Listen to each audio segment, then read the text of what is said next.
नमस्कार दोस्तों, स्वागत है आपका हमारे YouTube channel target civil services में। दोस्तों आज है 20 फरवरी और आज दोस्तों हम मध्य प्रदेश के डेली करंट अफेयर में 19 फरवरी और 20 फरवरी दोनों के करंट अफेयर देखेंगे। तो लेक्चर ध्यान से देखिएगा। और दोस्तों अगर आपको मध्य प्रदेश करंट अफेयर में जनवरी 2021 से लेकर दिसंबर 2021 की करंट अफेयर की PDF चाहिए तो इसके लिए आप हमारे व्हाट्सएप नंबर 9111920612 पर मैसेज कर सकते हो और इस पर दोस्तों आप मात्र 99 रुपीज़ में इसको परचेज कर सकते हो। इसमें दोस्तों आपको लगभग MP करंट अफेयर से 3500 क्वेश्चंस मिलेंगे और 12 अलग अलग PDF मिलेगी। ठीक है, अगर आप सिंगल PDF में परचेज करना चाहते हो तो वो भी कर सकते हो। चलिए सबसे पहले हम डेज का रिवीजन कर ले तो 1 फरवरी को हमने भारतीय तटरक्षक की वर्षगांठ बनाई थी। कौन सी वर्षगांठ थी? 46वीं वर्षगांठ थी। 2 फरवरी को विश्व वेटलैंड दिवस और 4 फरवरी को विश्व कैंसर दिवस। 6 फरवरी को महिला जननांग विकृति पूर्ण असहिष्णुता उन्मूलन हेतु अंतर्राष्ट्रीय दिवस मनाया था। 10 फरवरी को नेशनल डिवॉर्मिंग डे मनाया था। 11 फरवरी को विज्ञान में लड़कियों और महिलाएं का अंतर्राष्ट्रीय दिवस मनाया था। 12 फरवरी को राष्ट्रीय उत्पादकता दिवस मनाया था और 13 फरवरी को दोस्तों विश्व रेडियो दिवस और राष्ट्रीय महिला दिवस मनाया था। ठीक है, और अंतर्राष्ट्रीय महिला दिवस कब मनाया जाता है दोस्तों? 8 मार्च को मनाया जाता है। और देखिए दोस्तों आज है 20 फरवरी और 20 फरवरी को मनाया जाता है सामाजिक न्याय दिवस। तो दोस्तों विश्व सामाजिक न्याय दिवस यानी world day of social justice प्रत्येक वर्ष संपूर्ण विश्व में 20 फरवरी को मनाया जाता है। यह दिवस विभिन्न सामाजिक मुद्दों जैसे बहिष्कार, बेरोजगारी तथा गरीबी से निपटने के प्रयासों को बढ़ावा देने के लिए मनाया जाता है। और संयुक्त राष्ट्र महासभा यानी यूनाइटेड नेशन के द्वारा 2007 में इस दिवस की स्थापना की गई थी। और विश्व सामाजिक न्याय दिवस 2022 की थीम क्या है दोस्तों? Achieving social justice through formal employment. चलिए दोस्तों सबसे पहले हमने जो कल करंट अफेयर पढ़े तो उसका रिवीजन कर लेते हैं, उसके बाद स्टार्ट करके हम आज के करंट अफेयर। तो कल के करंट अफेयर में पहला क्वेश्चन था हमारा, हाल ही में पुरातत्व विभाग को 1000 साल पुराना भगवान शिव मंदिर का गर्भगृह किस जिले में मिला है दोस्तों? तो ये हमारे मध्य प्रदेश की सांस्कृतिक राजधानी उज्जैन में मिला है। तो इसका आंसर क्या जाएगा दोस्तों? Option number A. ठीक है, उज्जैन। नेक्स्ट क्वेश्चन था दोस्तों हमारा, केंद्र सरकार के द्वारा आदिवासी बच्चों के विकास और उन्नयन के लिए शिक्षा कॉम्प्लेक्स और स्पोर्ट्स कॉम्प्लेक्स किस जिले में बनाया जाएगा दोस्तों? तो ये बनाया जाएगा मध्य प्रदेश की राजधानी भोपाल में। तो इसका आंसर क्या हो जाएगा? Option number B. और दोस्तों शिक्षा कॉम्प्लेक्स और स्पोर्ट्स कॉम्प्लेक्स के साथ एक हॉस्टल भी बनेगा और इसमें बजट कितना रखा गया है दोस्तों? तो ये शिक्षा कॉम्प्लेक्स के लिए 50 करोड़ रुपए, स्पोर्ट्स कॉम्प्लेक्स के लिए 50 करोड़ रुपए बजट रखा गया है। और ये किसके द्वारा बनाया जा रहा है दोस्तों? सेंट्रल गवर्नमेंट के द्वारा बनाया जा रहा है। और दोस्तों इस शिक्षा कॉम्प्लेक्स में CBSE बोर्ड की पढ़ाई होगी। नेक्स्ट क्वेश्चन था दोस्तों हमारा, हाल ही में किस राज्य सरकार के द्वारा सहकारी लोकपाल नियुक्त करने का निर्णय लिया गया है दोस्तों? तो ये हमारी मध्य प्रदेश गवर्नमेंट के द्वारा। तो इसका आंसर क्या होगा? Option number B. ठीक है, मध्य प्रदेश गवर्नमेंट। और दोस्तों हमारे मध्य प्रदेश में पहली बार ऐसी व्यवस्था लागू की जा रही है। और दोस्तों बात करें हम यहाँ पर मध्य प्रदेश लोकायुक्त की, तो अभी वर्तमान में मध्य प्रदेश के लोकायुक्त कौन है दोस्तों? न्यायमूर्ति NK गुप्ता है। और प्रथम लोकायुक्त कौन थे हमारे मध्य प्रदेश के? PV दीक्षित जी थे और ये है न्यायमूर्ति NK गुप्ता जी। हाल ही में मध्य प्रदेश हाईकोर्ट में कितने जजों की नियुक्ति की गई दोस्तों? तो ये 6 जजों की नियुक्ति की गई है। तो इसका आंसर क्या जाएगा? Option number B. ठीक है, अभी हाल ही में दोस्तों हमारे मध्य प्रदेश हाईकोर्ट में 6 जजों की नियुक्ति की गई है। और हमारे मध्य प्रदेश का हाईकोर्ट कहाँ पर है दोस्तों? तो ये जबलपुर डिस्ट्रिक्ट में है। और इसकी स्थापना कब हुई थी दोस्तों? 1 नवंबर 1956 को हुई थी दोस्तों। इसके अभी मुख्य न्यायाधीश कौन है? तो रवि विजय कुमार मलिमथ जी है। इसके प्रथम मुख्य न्यायाधीश कौन थे दोस्तों? तो ये मोहम्मद हिदायतुल्लाह थे। और मध्य प्रदेश हाईकोर्ट की 2 बेंचेस है, एक इंदौर में है और एक ग्वालियर में है। इनकी स्थापना 1968 में की गई थी। ठीक है, और देखिए दोस्तों राज्यों में हाईकोर्ट की नियुक्ति किस आर्टिकल के तहत की जाती है? तो 216 के तहत की जाती है। ठीक है, और उसमें मुख्य न्यायाधीश की नियुक्ति किस आर्टिकल के तहत की जाती है? तो 217 के तहत की जाती है। दोस्तों हमारे मध्य प्रदेश के हाईकोर्ट में कुल कितने न्यायाधीशों की संख्या होनी चाहिए? तो 53 न्यायाधीशों की संख्या होनी चाहिए। ठीक है, तो अभी कितने न्यायाधीश है? तो अभी रवि विजय कुमार मलिमथ जी को मिला के 29 न्यायाधीश है। ठीक है, और अभी ये 6 और इंक्लूड हो जाएंगे तो कितने हो जाएंगे? 35 हो जाएंगे। तो अभी और 18 पद रिक्त रह गए। नेक्स्ट क्वेश्चन था दोस्तों हमारा, विश्व की पहली वैदिक घड़ी हमारे मध्य प्रदेश के किस जिले में स्थापित की जाएगी दोस्तों? तो ये की जाएगी उज्जैन डिस्ट्रिक्ट में। तो इसका आंसर क्या जाएगा? Option number A. ठीक है, उज्जैन डिस्ट्रिक्ट विश्व का एकमात्र स्थान जहां पर 21 जून को सूर्य 90 डिग्री पर लंबवत होता है, तो वो भी कौन सा है? तो वो उज्जैन डिस्ट्रिक्ट है। ये भी इंपॉर्टेंट फैक्ट है, याद रखिएगा। इस क्वेश्चन दोस्तों हमारा, देश की पहली महिला क्रिकेट एकेडमी हमारे मध्य प्रदेश के किस जिले में खुलेगी दोस्तों?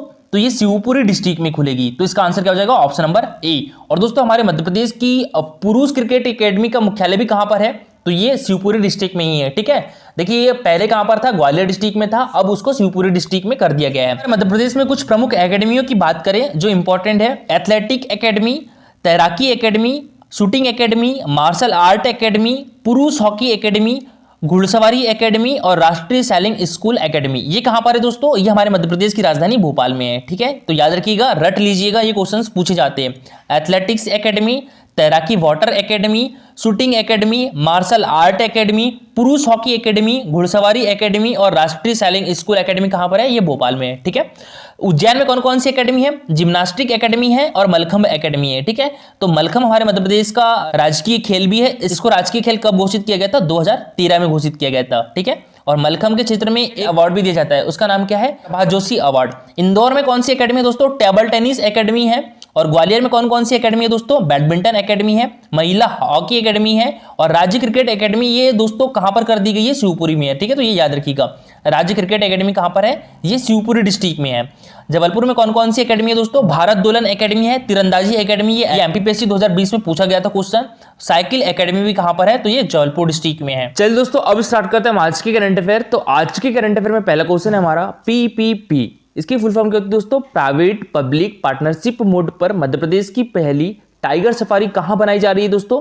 तो ये पचमढ़ी में बनाई जा रही है। तो इसका आंसर क्या हो जाएगा? Option number B. ठीक है दोस्तों, तो प्राइवेट पब्लिक पार्टनरशिप मोड पर मध्य प्रदेश की पहली टाइगर सफारी दोस्तों पचमढ़ी में बनाई जा रही है। और ये किस डिस्ट्रिक्ट में आता है दोस्तों? तो ये होशंगाबाद डिस्ट्रिक्ट में आता था। अब इसका नाम क्या कर दिया गया है? नर्मदापुरम कर दिया गया है होशंगाबाद डिस्ट्रिक्ट का। ठीक है, खजुराहो किस डिस्ट्रिक्ट में आता है दोस्तों? तो ये छतरपुर डिस्ट्रिक्ट में आता है। सांची रायसेन डिस्ट्रिक्ट में आता है और जो ओरछा है वो टीकमगढ़ डिस्ट्रिक्ट में आता है। और देखिए, पचमढ़ी को हमारे मध्य प्रदेश की ग्रीष्मकालीन राजधानी भी कहा जाता है। तो दोस्तों, प्राइवेट पब्लिक पार्टनरशिप मोड पर हमारे मध्य प्रदेश की पहली टाइगर सफारी पचमढ़ी में बनाई जा रही है। पहले चरण में पचमढ़ी में हवाई पट्टी के नजदीक 50 हेक्टेयर भूमि का चयन किया गया है, जिसमें बड़ा बाड़ा यानी इंक्लोजर बनाकर बाघों को रखा जाएगा और पर्यटक जाली से बंद वाहन में सवार होकर भ्रमण कर सकेंगे। इस पर दोस्तों करीब 16 करोड़ रुपए खर्च होगा और इको पर्यटन बोर्ड डिटेल प्रोजेक्ट रिपोर्ट यानी डीपीआर तैयार कर रहा है। इसके बाद निविदा जारी की जाएगी। और पचमढ़ी हमारे मध्य प्रदेश का इकलौता हिल स्टेशन है दोस्तों, जहां पर हर साल औसतन 20 लाख पर्यटक आते हैं। इसके बहाने दोस्तों इको टूरिज्म बोर्ड पर्यटन बढ़ाएगा। शुरुआत में 50 हेक्टेयर में बाड़ा विकसित किया जाएगा, जिसमें 2 बाघ छोड़े जाएंगे। प्रदेश में कान्हा और बांधवगढ़ टाइगर रिजर्व में भी बाघ सफारी बनाने पर काम चल रहा है। कान्हा टाइगर रिजर्व किस डिस्ट्रिक्ट में आता है दोस्तों? तो ये मंडला डिस्ट्रिक्ट में आता है। और बांधवगढ़ टाइगर रिजर्व किस डिस्ट्रिक्ट में आता है? तो ये उमरिया डिस्ट्रिक्ट में आता है। नेक्स्ट क्वेश्चन दोस्तों हमारा, हमारे देश के प्रधानमंत्री नरेंद्र मोदी ने एशिया के सबसे बड़े गोवर्धन प्लांट का शुभारंभ किस जिले में किया है दोस्तों? तो ये क्या है? इंदौर डिस्ट्रिक्ट में। तो इसका आंसर क्या हो जाएगा? Option number D. ठीक है दोस्तों, हमारे देश के प्रधानमंत्री नरेंद्र मोदी ने इंदौर डिस्ट्रिक्ट में एशिया के सबसे बड़े गोवर्धन प्लांट का शुभारंभ किया। ये कब किया दोस्तों? तो ये किया है 19 फरवरी को। तो डेट भी याद रखिएगा। तो देखिए, प्रधानमंत्री श्री नरेंद्र मोदी ने दिल्ली से वर्चुअल माध्यम से इंदौर में गोवर्धन बायो सीएनजी प्लांट का लोकार्पण किया है।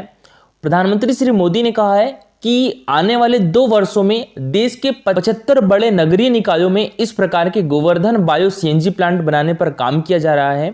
और यह अभियान भारत के शहरों को स्वच्छ बनाने, प्रदूषण रहित बनाने, क्लीन एनर्जी की दिशा में बहुत मदद करेगा। और अब देखिए, शहर ही नहीं बल्कि हमारे देश के गांव में भी हजारों की संख्या में गोवर्धन बायोगैस प्लांट लगाए जा रहे हैं और इनसे हमारे पशुपालकों को गोबर से भी अतिरिक्त आय मिलनी शुरू हो गई है। गांव देहात में किसानों को बेसहारा जानवरों से जो दिक्कत होती है वह भी इस तरह के गोवर्धन प्लांट होने से कम हो जाएगी। इंदौर के प्लांट से सीएनजी तो मिलेगी ही, इसके अलावा 100 टन जैविक खाद भी यहाँ से रोजाना निकालेगा। और हमारे मध्य प्रदेश के मुख्यमंत्री शिवराज सिंह चौहान जी के द्वारा कहा गया है कि इंदौर देश का पहला वाटर प्लस शहर है। इंदौर शहर के 21 बाजार जीरो वेस्ट मार्केट घोषित हुए हैं, जहां सिंगल यूज प्लास्टिक पूरी तरह से प्रतिबंधित है। इंदौर में झोलाधारी इंदौरी अभियान का आगाज भी किया गया है। प्लांट इंदौर के आसपास के ग्राम से पशुपालकों और किसानों से गोबर और अन्य कचरे को क्रय कर धन बनाने वाला संयंत्र होगा। कचरे के साथ गोबर का उपयोग बैक्टीरिया डेवलप करने की प्रोसेसिंग में किया जाएगा। और इंदौर में बाजार मूल्य से 5 रुपए प्रति किलो कम कीमत पर सिटी बसों के लिए सीएनजी की उपलब्धता होगी। प्लांट में शुरुआती दौर में 21% और अगले 3 वर्ष में 100% सौर ऊर्जा का उपयोग होगा।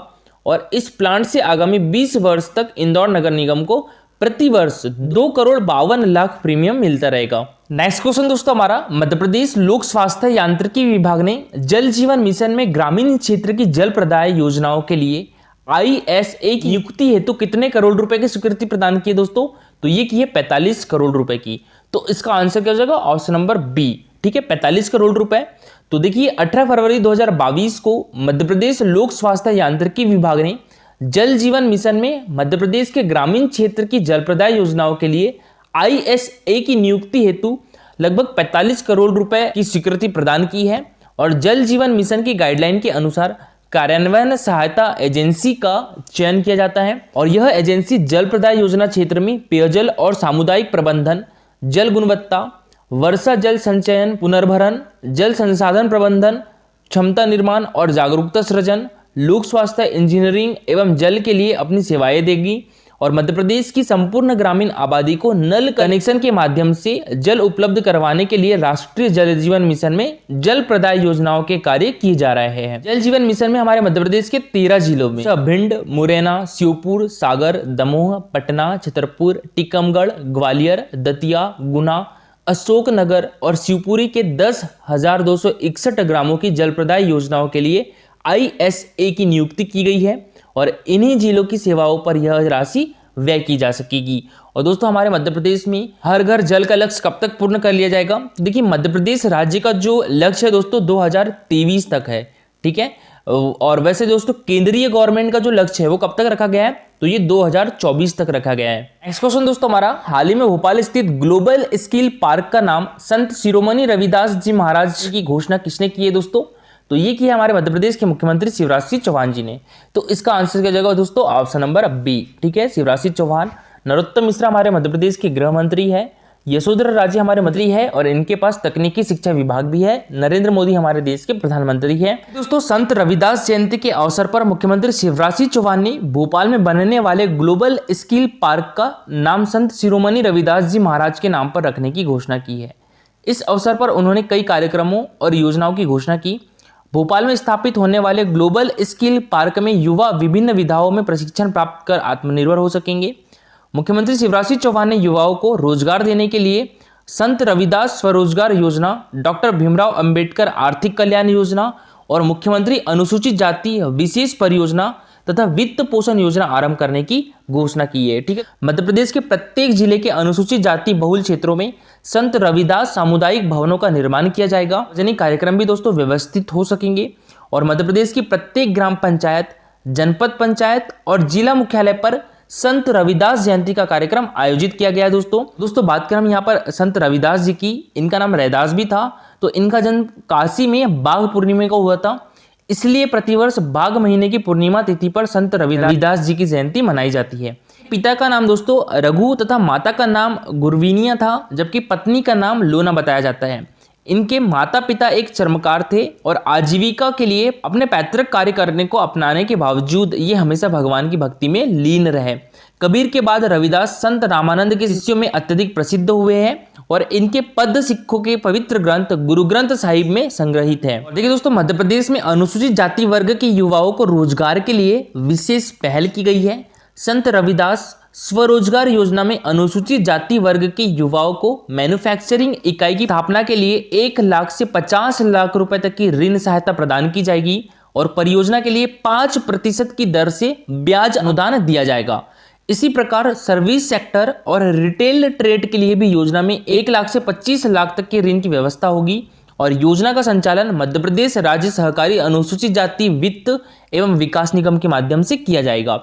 मुख्यमंत्री शिवराज सिंह चौहान जी के द्वारा बताया गया है कि मुख्यमंत्री अनुसूचित जाति विशेष परियोजना वित्त पोषण योजना में अनुसूचित जाति वर्ग के युवाओं को स्वरोजगार, कौशल उन्नयन, संवर्धन और नवाचार के लिए 2 करोड़ रुपए तक का अनुदान दिया जाएगा। अनुसूचित जाति वर्ग के हितग्राहियों के पूर्व से स्थापित सूक्ष्म लघु और मध्यम श्रेणी के उद्योगों को कम लागत के उपकरण या कार्यशील पूंजी के लिए 1 लाख रुपए तक का ऋण उपलब्ध कराने के उद्देश्य से डॉक्टर भीमराव अंबेडकर आर्थिक कल्याण योजना आरंभ की जा रही है और योजनाओं का संचालन मध्य प्रदेश राज्य सहकारी अनुसूचित जाति वित्त एवं विकास निगम के माध्यम से किया जाएगा। दोस्तों कल का हमारा क्वेश्चन था एशिया का प्रथम लेजर किरण परमाणु ऊर्जा अनुसंधान केंद्र कहां पर है दोस्तों? तो ये इंदौर डिस्ट्रिक्ट में है। तो इसका आंसर क्या हो जाएगा? Option number B. और ये एमपीपीएससी 2014 में पूछा भी गया था।